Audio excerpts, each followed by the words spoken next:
किंवा स्वभावच जुळत नाहीत. तिथे हा आकडा तयार होतो. अच्छा, साहित्यात एक उदाहरण पण दिलंय बरोबर, ते रोजच्या जगण्यातलं. हो, ते शेजारच्या काकू आणि मम्मींचं. ज्यांचं रोज काही ना काही कारणावरून वाजणारच, कारण त्यांच्यात तो 36चा आकडा आहे.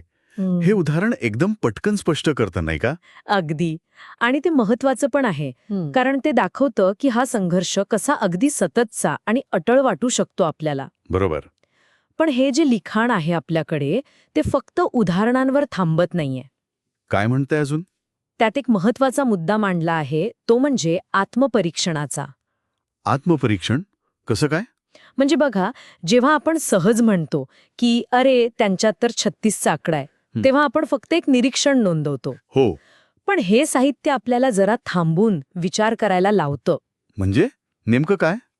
आपण स्वतः तर कोणाशी असा आकडा म्हणजे वैर निर्माण करत नाही ना, हे बघणं. हो, ते तर आहे.